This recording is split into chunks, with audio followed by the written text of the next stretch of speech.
Dos textos de Platão, que moldaram toda a filosofia ocidental, existem hoje apenas 7 cópias antigas. Da Ilíada de Homero, a obra mais celebrada da Grécia, restam cerca de 600 manuscritos.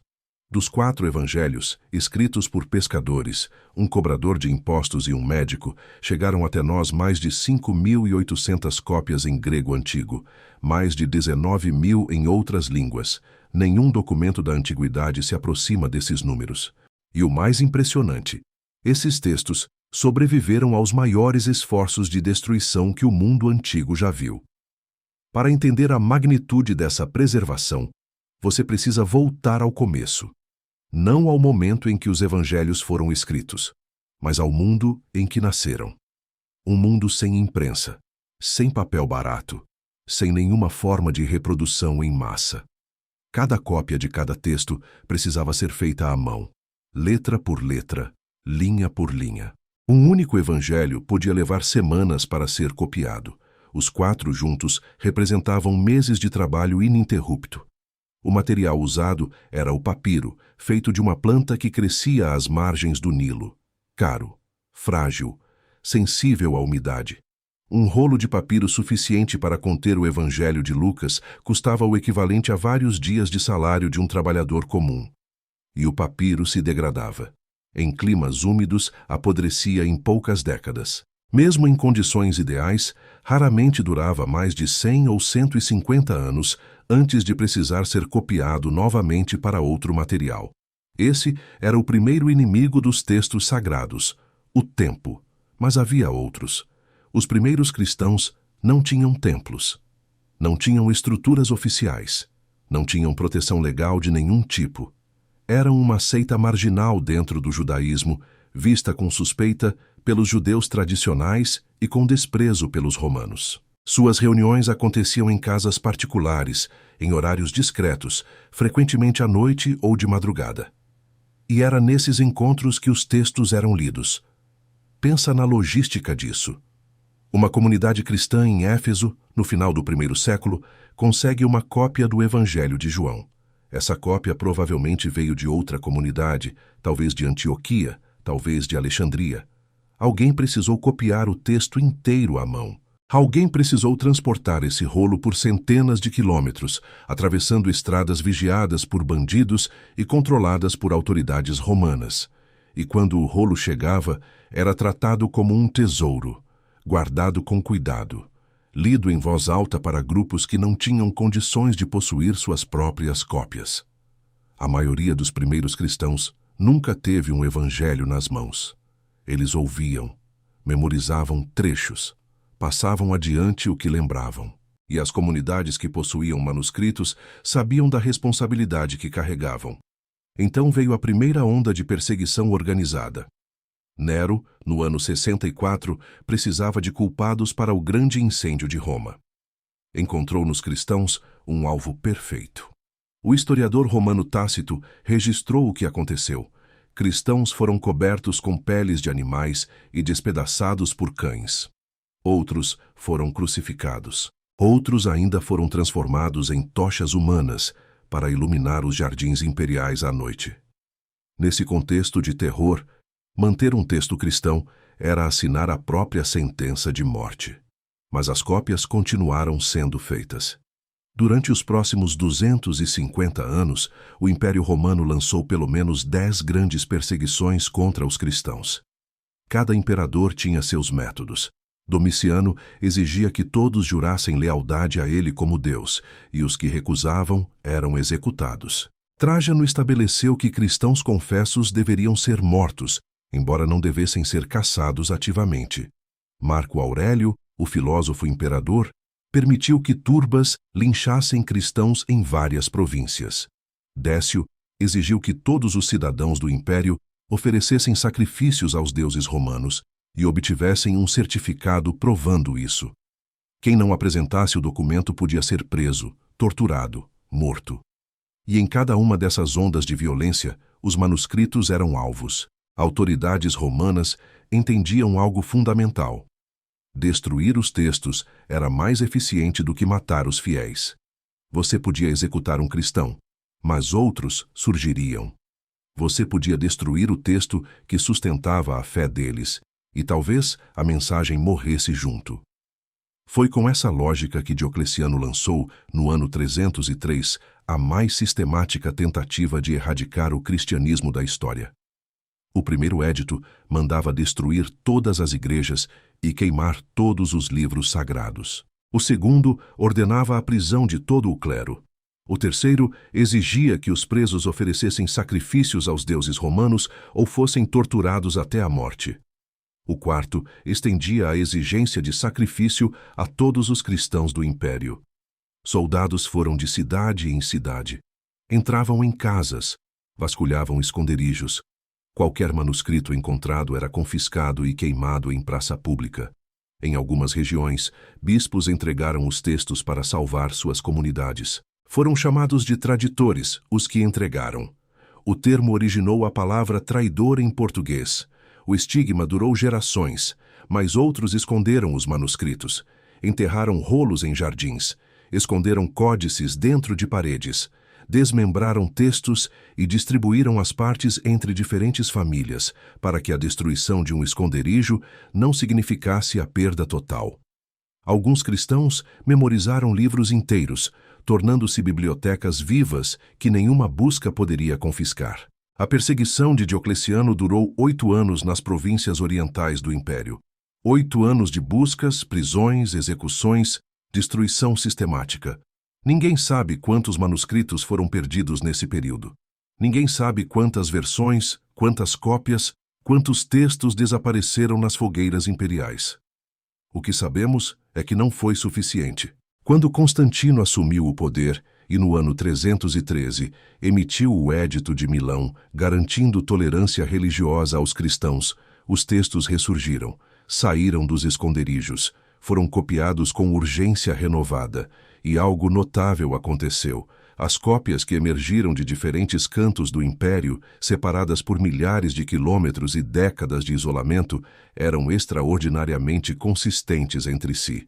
Isso não era acidente, era método. Os escribas que copiavam os textos sagrados seguiam protocolos rigorosos que tinham raízes na tradição judaica de preservação das escrituras. Cada linha era contada, cada palavra era verificada. Um erro descoberto significava que a seção inteira deveria ser refeita. Não havia espaço para aproximações ou paráfrases. A fidelidade ao texto original era tratada como obrigação sagrada. Os judeus tinham desenvolvido esse sistema ao longo de séculos para preservar a Torá e os profetas. Os escribas cristãos adaptaram o método para os evangelhos. Em algumas comunidades, um leitor ditava enquanto o copista escrevia, e um terceiro verificava cada palavra imediatamente. Em outras, o copista trabalhava sozinho, mas outro escriba revisava o trabalho completo, comparando linha por linha com o original. Erros ainda aconteciam. É impossível copiar milhares de palavras à mão sem cometer deslizes. Uma letra trocada aqui, uma palavra repetida ali, uma linha pulada quando 2 frases consecutivas terminavam de forma parecida. Os estudiosos modernos catalogaram milhares dessas variações entre os manuscritos existentes. Mas a vasta maioria dessas diferenças são triviais. Erros de ortografia que não afetam o significado. Inversões na ordem de palavras que não mudam o sentido. Sinônimos substituídos por outros sinônimos. Quando os especialistas analisam o texto dos evangelhos que temos hoje, estimam que mais de 99% do conteúdo é idêntico ao que circulava nas comunidades do segundo século. Nenhum documento da antiguidade passou por escrutínio tão intenso, e nenhum saiu tão bem do processo.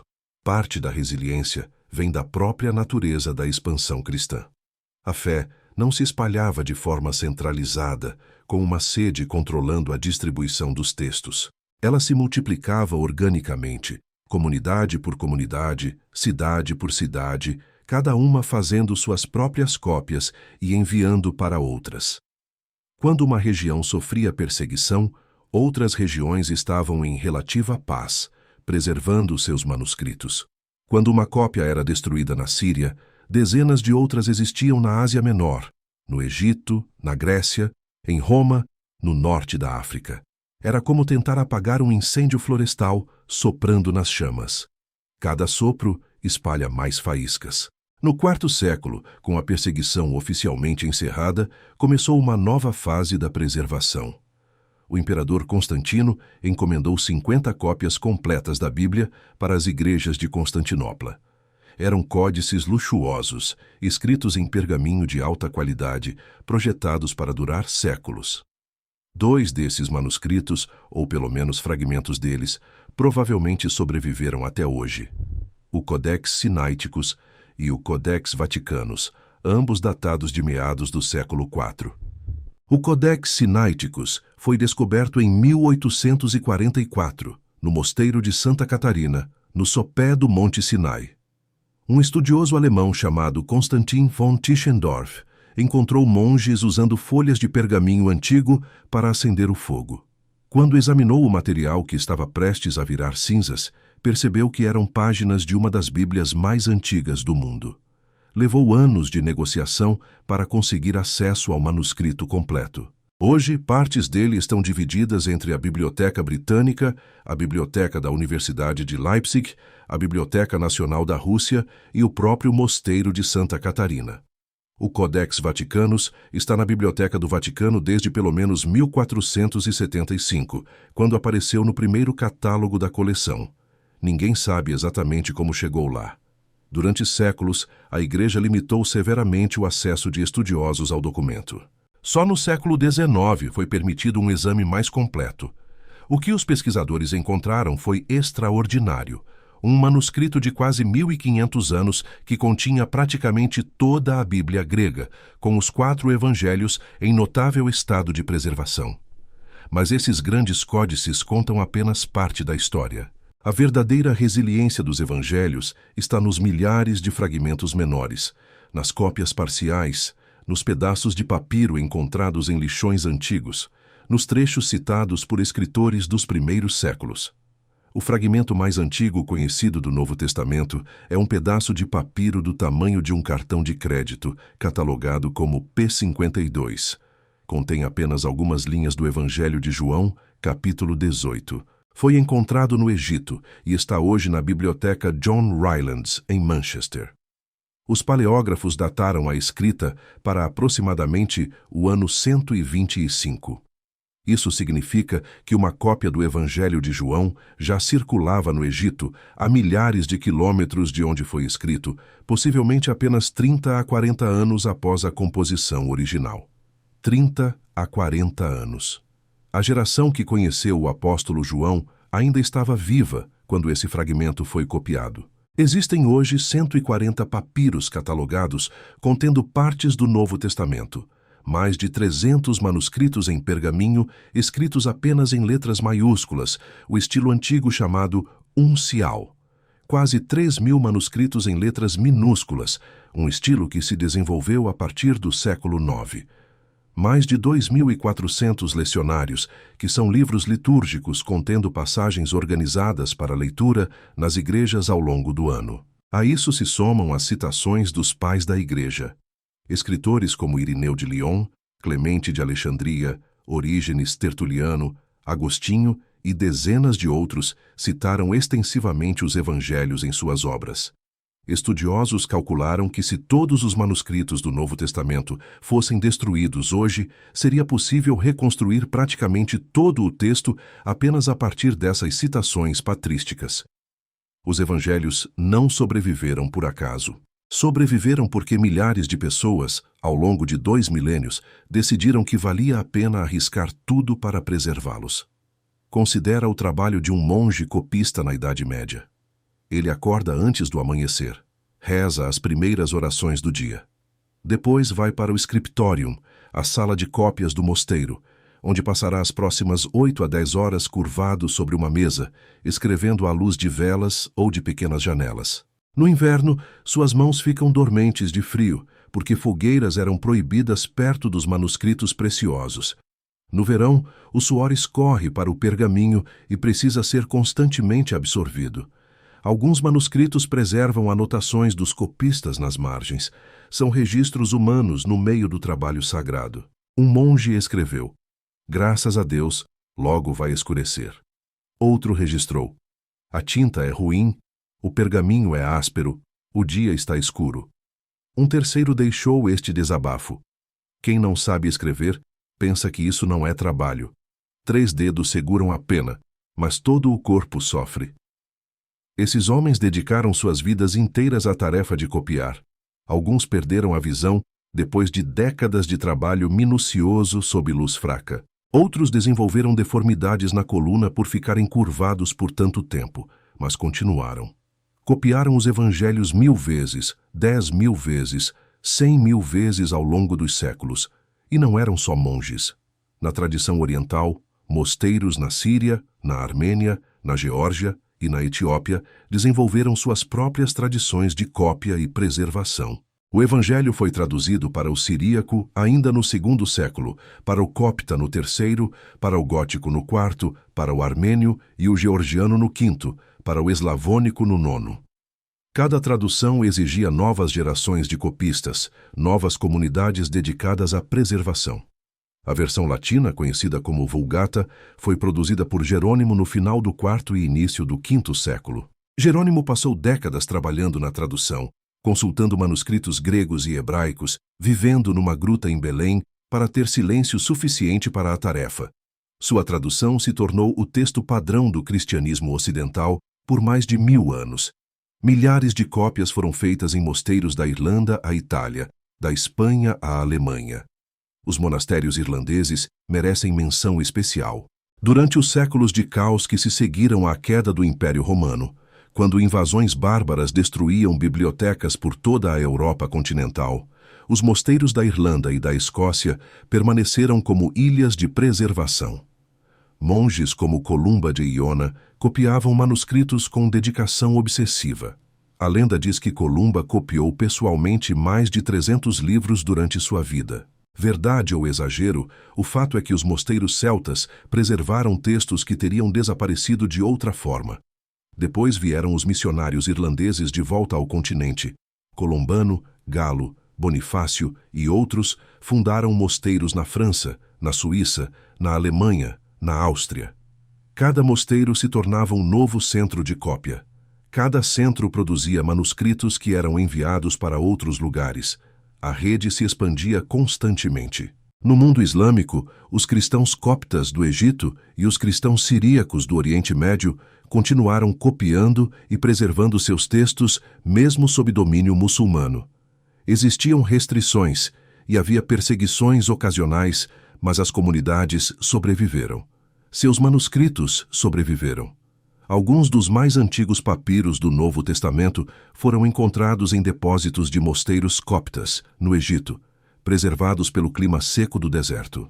A invenção da imprensa por Gutenberg, em meados do século XV, transformou tudo. O primeiro livro impresso foi uma Bíblia. De repente, era possível produzir centenas de cópias idênticas em semanas, em vez de gastar anos para fazer uma única cópia à mão. O risco de perda total que tinha assombrado os textos por 14 séculos praticamente desapareceu. Uma vez que os evangelhos estavam impressos e distribuídos por toda a Europa, nenhuma perseguição, nenhum incêndio, nenhum desastre poderia mais destruí-los completamente. Mas a história não acabou aí. No século XIX e XX, arqueólogos começaram a descobrir tesouros inesperados. Em Oxirrinchos, no Egito, escavadores encontraram um antigo depósito de lixo da era romana. No meio de contratos comerciais, cartas pessoais e recibos de impostos, estavam fragmentos de papiro contendo trechos dos evangelhos e de outros textos cristãos primitivos. O clima seco do Egito tinha preservado por quase 2000 anos aquilo que a umidade europeia teria destruído em poucas décadas. Em 1947, um pastor beduíno jogou uma pedra numa caverna perto do Mar Morto, tentando encontrar uma cabra perdida. Ouviu o som de cerâmica quebrando. Dentro da caverna, encontrou jarros contendo rolos de pergaminho antigos. Eram os manuscritos do Mar Morto, uma das maiores descobertas arqueológicas do século XX. Embora a maioria dos textos seja do Antigo Testamento e de escritos judaicos, a descoberta revolucionou o entendimento do mundo em que os evangelhos nasceram. Outras descobertas continuam acontecendo. Em 2012, estudiosos anunciaram a identificação de um fragmento do Evangelho de Marcos, que pode ser do primeiro século. O debate sobre sua datação continua, mas a possibilidade de termos um pedaço de papiro tocado por alguém que viveu enquanto os apóstolos ainda pregavam é extraordinária. E então há os manuscritos que ainda não foram encontrados. Estudiosos estimam que milhares de textos antigos ainda jazem em bibliotecas de mosteiros não catalogadas, em coleções particulares não examinadas, em cavernas e ruínas ainda não escavadas. O mosteiro de Santa Catarina, onde o Codex Sinaiticus foi descoberto, ainda revelou recentemente palimpsestos com textos anteriormente desconhecidos. Palimpsestos são pergaminhos que foram raspados e reusados, mas onde a escrita original ainda pode ser recuperada com tecnologia moderna. O que tudo isso significa? Significa que os evangelhos de Mateus, Marcos, Lucas e João passaram por um teste de sobrevivência que nenhum outro documento da antiguidade enfrentou. Foram perseguidos ativamente por impérios, foram alvo de destruição sistemática. Existiram por séculos em formas frágeis, dependendo inteiramente de copistas humanos para sua continuidade. E não apenas sobreviveram, chegaram até nós em quantidade e qualidade que deixam todos os outros textos antigos na sombra. Existe uma ironia que atravessa essa história inteira. Cada vez que um imperador mandou queimar os manuscritos, as comunidades se espalharam e levaram cópias para lugares ainda mais distantes. Cada perseguição forçou os cristãos a multiplicar os textos com urgência ainda maior. O fogo que deveria consumir a mensagem acabou espalhando as brasas. Diocleciano morreu. Seu decreto virou pó. Mas as palavras que ele tentou apagar foram lidas no dia do seu funeral e continuam sendo lidas 2000 anos depois, em mais de 3000 línguas diferentes. Os evangelhos não sobreviveram apesar das perseguições. Sobreviveram de certa forma por causa delas, como se houvesse uma mão invisível transformando cada tentativa de destruição em instrumento de multiplicação. O profeta Isaías escreveu que a palavra do Senhor permanece para sempre. A história da preservação dos evangelhos não é apenas confirmação dessa promessa, é a demonstração concreta de que algumas coisas simplesmente não podem ser apagadas, não importa quantos impérios tentem.